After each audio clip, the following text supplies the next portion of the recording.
கோவையில் பிரபல பிஎஸ்டி மருத்துவக் கல்லூரி மாணவி மர்மமான முறையில் உயிரிழந்த நிலையில் அவரது இறப்பில் சந்தேகம் இருப்பதாக கூறி மருத்துவமனை வளாகத்தில் பெற்றோர் காத்திருப்பு போராட்டத்தில் ஈடுபட்டதால் பரபரப்பு ஏற்பட்டுள்ளது.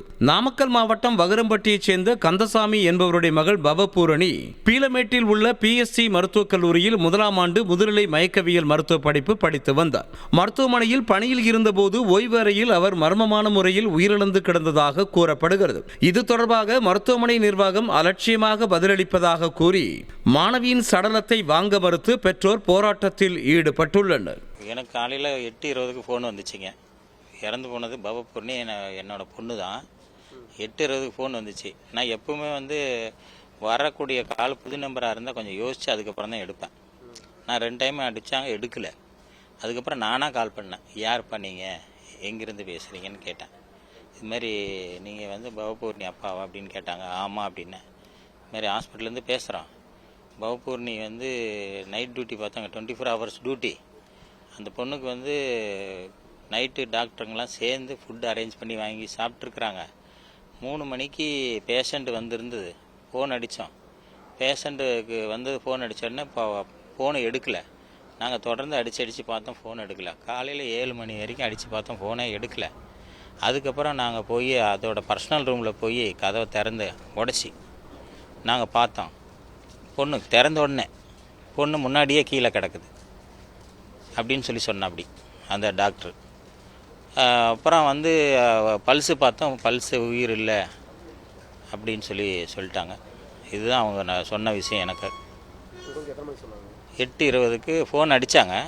நான் 2 டைம் எடுக்கலை. திரும்பி நானாகவே கால் பண்ணினேன். கால் பண்ணி தான் இந்த விவரத்தை நான் கேட்டேன். சரிங்க, இந்த விவரத்தை நீங்கள் சொல்கிறீங்க, நேரில் நான் வரேன், பேசிக்கலாம் அப்படின்ட்டேன். அவ்வளோதான். ஆனால் போலீஸுக்கு 7 மணிக்கே தகவல் கொடுத்துருக்குறாங்க. 7 மணிக்கே போலீஸுக்கு தகவல் கொடுத்து அந்த போலீஸை வச்சு பர்சனல் ரூமில் தான் ஒவ்வொருத்தர் இண்டிவிஜுவல் ரூமில் தான் டாக்டருங்களை தங்க வச்சுருக்குறாங்க, நைட் டாக்டருங்களை. ஆனால் அந்த நைட் டாக்டருக்கோட பேக்கை போலீஸ் ஸ்டேஷனை கொண்டு போய் கொடுத்துட்டாங்க. ஏன் அதை அப்போவே லாக் பண்ணலாமில்ல? செத்து போயிடுச்சு, அது பணமாயிருச்சு. பணத்தை வெளியில் எடுத்துரு, ரூமை பூட்டியிருக்கலாம் இல்லையே. ஏன் அதை போய் போலீஸ் ஸ்டேஷனில் கொண்டு போய் கொடுக்குறீங்க? அதுக்குள்ளே நீங்கள் எதை வேணாலும் வச்சு கொண்டு போய் கொடுக்கலாம் இல்லையா? இருக்கிறது இல்லாத பண்ணலாம், இல்லாததை இருக்குன்ற பண்ணலாம். இதுக்கு யாரை கேட்டு போய் கொண்டு போய் கொடுக்கணும்?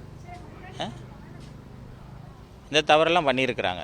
அப்புறம் கம்மலெல்லாம் கழட்டியிருக்கிறாங்க. கேட்டால் பணம் உப்பி போயிடும், அதனால் நாங்கள் கழட்டினேன். அப்போ இது என்ன டெல்லியில் செத்துருக்குது? அப்பங்கார 4 நாள் ஆகுமா போயிட்டு பணத்தை பார்க்குறதுக்கு? இந்த இடத்துலேருந்து நாமக்கல்லேருந்து இங்கே வரதுக்கு எத்தனை மணி நேரம் ஆகும்? அதுக்குள்ளே பணம் உப்பி போயிடுமா?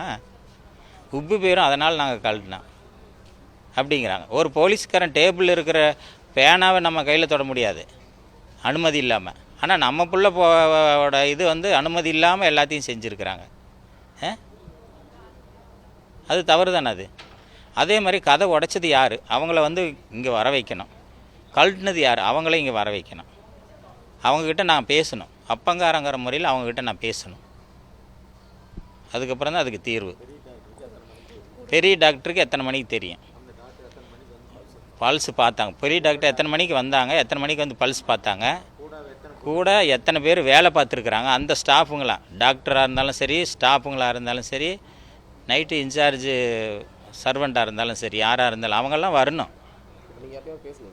யாருக்கிட்டையும் இல்லை, யாருமே இல்லை.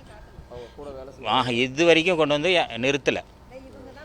இது வரைக்கும் யாரையும் நாங்கள் வந்த உடனே ஒரு 2 பேப்பர் கொண்டு கொடுத்தாங்க. இதில் நீங்கள் கையெழுத்து போடுங்க, பொண்ணு பார்க்க போகலாம் அப்படின்னாங்க. பாருங்கள், பேப்பரில் கையெழுத்து போடணுமா, பொண்ணு பார்க்க போகணுமா? அந்த எம்டி டாக்டர் வரணும், அந்த சீஃப் டாக்டர் வரணும், கூட வேலை பார்த்த ஸ்டாஃபுங்கெல்லாம் வரணும். யாரையும் காட்டலை. அவங்களெல்லாம் நாங்கள் விசாரிப்போம்ல, ஏப்பா உங்கள் கூட தானே வேலை பார்த்துச்சு, நைட்டில் ஒரு பொம்பளை பிள்ளை திடீர்னு காணாமல் போயிடுச்சு அப்படின்னா ஹாஸ்பிட்டல் ஃபுல்லாக தேடணும் இல்லையா? ஏன் அதை தேடாமல் விட்டீங்க? கேமராலாம் உள்ளே இருக்குமில்ல. இப்போ பர்சனல் ரூமில் தான் கேமரா வைக்க மாட்டீங்க டாக்டரு, ஆனால் ஹாலில் இருக்குமில்ல. எத்தனை பேர் வேலை பார்க்குறாங்க, எத்தனை பேர் ஓபி அடிக்கிறாங்க அப்படின்றதால நீங்கள் நோட் பண்ணுவீங்களே. உங்கள் இடத்துல இருந்துக்கிட்டு சிசிடிவி கேமராவில் நோட் பண்ணுவீங்கள்ல. ஏன் இது ஏன் நீங்கள் மறைக்கிறீங்க? பதில் இல்லை. இது வரைக்கும் பதில் சொல்ல மாட்டேங்கிறாங்க. பதிலே சொல்ல மாட்டேங்கிறாங்க. கடைசியாக நாங்கள் கேட்ட கேள்விக்கு பதில் வரல, போயிட்டாங்க. நாங்களும் வந்து கம்முன்னு உட்காந்துக்கிட்டோம். பதில் வரணும், பதிலுக்காக காத்துக்கிட்டு இருக்கிறோம். வேலை பார்த்த ஸ்டாஃபுங்களை வரணும், கதை உடைச்சால் வரணும், கம்மலை கழட்டினாலும் வரணும். எதுங்க பிள்ளை இங்கே ஹாஸ்டலில் படிக்கிற பிள்ளைக்கு வீட்டில் என்ன பிரச்சனை? ஹாஸ்டலில் படிக்கிற பிள்ளைக்கு 3ஆம் தேதி நைட்டு 7 மணிக்கு நான் பேசுகிறேன் பாப்பாக்கிட்ட. நல்லா இருக்கியா சாமி? நல்லா இருக்கேன். ஹாஸ்டலில் தங்கியிருக்க, சாப்பாடெல்லாம் பிடிச்சிருக்கா? பிடிச்சிருக்கு. சூப்பராக இருக்கேன் டாக்டர். மரியாதையெல்லாம் கொடுக்குறாங்களா உனக்கு? நீ சீனியர் டாக்டர், எம்டி, மயக்க மருந்து டாக்டரு, எல்லாமே நல்லா கிடைக்குது அப்படின்னு சொன்ன பிள்ளைக்கு இந்த சம்பவம் நடந்திருக்குது. உணவு வந்து ஆர்டர் பண்ணி வாங்கி சாப்பிட்றீங்க, மீதி பேர் உயிரோடு இருக்கிறாங்க. இந்த பிள்ளை செத்து போச்சு பாருங்க. மீதி பேர் உயிரோடு இருக்கிறாங்க, ஆர்டர் பண்ணி சாப்பாட்டில் மீதி பேர் உயிரோடு இருக்கிறாங்க, இந்த பிள்ளை செத்து போச்சு. யாருமே இல்லை, இருக்காங்க, உயிரோடு இருக்கிறாங்க. இங்கே இப்போ வந்து எங்ககிட்ட கூப்பிட்டு வந்து காட்ட மாட்டேங்கிறாங்க. ஒருத்தர் வந்து பேசினார், அவர் கேட்குறதுக்கெல்லாம் பதில் முரண்பாடாக சொல்கிறார். ஆப்ரேஷன்றாரு. இது ஆப்ரேஷன் டாக்டர் இல்லை, இவங்க மயக்க மருந்து டாக்டர். ஆப்ரேஷன் வார்த்தை சொல்லிகிட்டு இருக்கிறாரு. இதுக்கு நியாயம் வேணுங்க எங்களுக்கு. இதுதான் பிள்ளைங்க எதனால இருந்துச்சு, எதனால காரணம் எங்களுக்கு பதில் வரணும் எங்களுக்கு. இப்போ அதுதான் முக்கியமான விஷயம். ரெண்டாவது இன்னொரு விஷயம், கூட சேர்ந்து எல்லாம் சாப்பிட்டீங்களே, அந்த சாப்பாட்டில் என்ன கலந்துருக்கும் அது எங்களுக்கு தெரியணுங்க. ஏன்னா கஷ்டப்பட்டு பிள்ளைய பெற்று வளர்த்தி வாழும் பண்ணி ஒரு இடத்துல டாக்டருக்கு படிக்க வச்சுட்டு இந்த மாதிரி செத்து போச்சுன்னு எங்களுக்கு தகவல் கொடுத்தா நாங்கள் என்ன பதில் சொல்லட்டுங்க? வந்தது 4 பேப்பர் கொடுத்து கையெழுத்து போடுங்க, நாங்கள் உள்ளே வர்றோம். அப்படின்னா அதுக்கு என்னங்க அர்த்தம்? 6 லட்ச ரூபா கட்டி 3 மாதம் கூட ஆகல. 6 லட்ச ரூபா இதுக்கு என்ன நாங்கள் பதில் சொல்லிட்டு சொல்லுங்க பார்க்கலாங்க.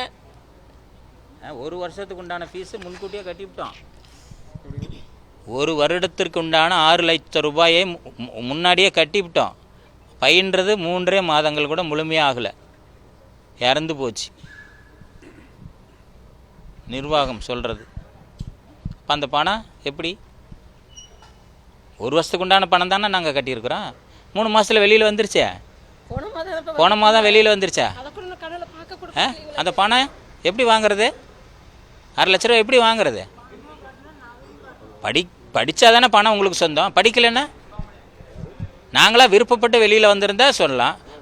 நீங்கள் சாகடிச்சிட்டீங்க. அது பணத்தை எங்ககிட்ட கொடுக்கணும், பிள்ளைக்கும் உண்டான பதில் கொடுக்கணும், அந்த சம்மந்தப்பட்ட நபருக்கு உண்டான தண்டனை கொடுக்கணும். பையன் வந்து மதுரையில் நாங்கள் படிக்க வச்சுருக்கோம். புள்ள வந்து வேளாம்பாவில் படிச்சுதுங்க. அங்கேருந்து படிச்சுட்டு இங்கே வந்து மேலே படிக்க வரேன்னு வந்தது. நாங்கள் வந்து இங்கே வேண்டாம் சாமினோ, இல்லை நான் படிக்கிறோமா மேலே இருந்துச்சு, நாங்கள் லைஃப்பை கல்யாணம் பண்ணி வைக்கலான்ட்டு. இது வந்து இல்லை நாங்கள் படிக்கிறேன்னு படிக்க வந்துச்சு. இங்கே வந்து படிக்க வந்ததுலேருந்து புள்ள நல்லா இருக்கிறேங்கிற வார்த்தை அப்பாக்கிட்ட மட்டும் தான் பேசி, என்கிட்ட பேசாதுங்க. சரி புள்ள நல்லா இருக்கட்டும் நாங்களும் விட்டுட்டோம். தம்பிக்கிட்ட பேச விடுவோம், அப்பா பேசுவார், அவ்வளோதாங்க. ஆனால் பிள்ளை வந்து எங்களுக்கு இழந்தது தான் இப்போ மிச்சம். எங்களுக்கு வேற ஒன்றுமே இல்லை. என்ன சொல்கிறதுன்னு எனக்கு தெரியலன்னு வச்சுக்கோங்களேன். என் கூட பேசாதானா இங்கே வேண்டாம் சாமி கல்யாணம் பண்ணி வைக்கிறோன்னு சொன்னோம். இல்லை நான் வந்து படிக்கணும்னுச்சு, இவ்வளோதான் எங்ககிட்ட. ஆனால் என் கூட பேசாத அப்பா கூட சாதான் பேசிக்குவாங்க ஜாலியாக. நேற்று கூட தம்பி கூட பேசிச்சாங்க. பையன் அங்கே மதுரையில் படிச்சுட்ருக்குறான். இதுக்கு நியாயம் மட்டும் எங்களுக்கு கரெக்டாக வரணுங்க. எங்கள் பிள்ளை மேலே தப்பா, இவங்க மேலே தப்பா? அந்த சாப்பாட்டில் எப்படிங்க வந்திருக்கோம் தெரியணும் இல்லைங்க. இப்போ தாப்பால் உடைச்சிருக்கிறீங்க, பொலிசை கூட்டியாந்து தான் உடைச்சேன்னு என்கிட்ட சொல்கிறாங்கங்க. நான் கேட்குறேனே, நீங்கள் யாருனாங்க? பவபூர்ணியோட அம்மாவை நாங்கள் ஆமாங்க நான் சொல்கிறேன். இந்த மாதிரி சொல்கிறப்ப நான் என்ன பதில் சொல்லிட்டு எங்ககிட்ட நாங்கள் வரேன் வந்து பேசிக்கிறோம் அப்படின்ட்டு. பொண்ணுங்க வந்து நான் கேட்டேன், அந்த பொண்ணுங்க யாரும் எனக்கு பண்ணலைங்க, எங்களுக்கு பண்ணலை. ஒரு பொண்ணை பற்றி நாங்கள் வந்து கூட டாக்டராக இருக்கிறோன்னு சொன்னாங்க அந்த பொண்ணு. சரி சாமி நாங்கள் வரேன்னு. அம்மா கண்ணை கேட்டேன், என்ன ஃபஸ்ட்டு கேட்டேன்னா அப்பெல்லாம் கீழே விழுந்துருச்சுன்னு சொல்லியிருக்கேனே, உயிரோட தான் இருக்கா இல்லை உண்மையை சொல்கிறீங்கன்னா பொய் சொல்கிறீங்களான்னு நான் கேட்டேன். இல்லைம்மா நீங்கள் வாங்க நேரில் பேசிக்கலாம், ஏதாவது ட்ரீட்மெண்ட் எடுக்கிறீங்களான்னு கேட்குறோம். அதுவும் இல்லை, நேரில் வந்தாதாம்மா எதுவும் நாங்கள் பேசுவோம், இப்போ நாங்கள் பேச முடியாதுன்னுச்சு அந்த பொண்ணுங்க. இவ்வளோ தான் அந்த சொல்லிச்சு, வேறு எந்த டீட்டெயிலும் எங்களுக்கு சொல்லலைங்க. அதனால தான் நாங்கள் இங்கே வந்திருக்குறாங்க. அது லேட்டானா எங்களுக்கு நாங்கள் இப்போ தான் பார்த்தோம், இப்போ தான் எங்களுக்கு தெரிஞ்சது. நாங்கள் எப்போ நடந்துச்சுன்னா காலையில் நாங்கள் 7:30 மணிக்கு நாங்கள் பாத்ரூம் உடைச்சிட்டோம் அப்படிங்கிறாங்கங்க. ஆனால் எனக்கு வந்தது எனக்கிட்ட அங்கே பேசணும். நான் பவும்பூடி என்னாச்சு ஏதாச்சும் நான் பதட்ட பண்ணி ஃபோன் அடித்ததுக்கு அப்புறம் தான் இந்த மாதிரி இந்த பொழுதுக்கு இன்றைக்கி ஃபோன் வருதுங்க, இது யாருன்னு கேட்டது நான் அம்மா அப்படின்னேன். அப்படிங்களா இந்த மாதிரி நடந்துருச்சு அப்படின்னாங்க. எப்படி நடந்துச்சு, பொய் சொல்கிறீங்களா தான் எடுத்து பார்த்து நான் கேட்டேங்க. இல்லை உண்மை தான், நாங்கள் உயிரோடு இருக்கா, இல்லை நீங்கள் நேரில் வாங்க பேசிக்கலாம்னா நான் என்னங்க சொல்லட்டும். கீழே வலிக்கிட்டு விழுந்த பிள்ளை மண்டையில் அடிபட்டிருக்கலாம், ஒரு கை கால் பிசங்கிருக்கலாம், அது நடந்திருக்கலாம் இல்லைங்க. எப்படிங்க உயிர் போயிருக்கோம் சொல்லுங்கள், எப்படி உயிர் போயிருக்கு? இதுக்கு எங்களுக்கு பதில் வரணுங்க. இந்த ஆஸ்பத்திரி எங்களுக்கு நிர்வாகத்துக்கு பதில் எங்களுக்கு கொடுத்தா தான் நாங்கள் இது பண்ணுறது. நாங்கள் நடவடிக்கை மேலே நாங்கள் இன்னும் எவ்வளோ தூரம் போனாலும் நாங்கள் நிற்போங்க. இன்னைக்கு இந்த பிள்ளைக்கு நடந்த விஷயம் இன்னொரு பிள்ளைக்கு நடக்காதாங்க? சொல்லுங்கள், நான் கேட்குறேன். இதுக்கு பதில் எங்களுக்கு வேணுங்க.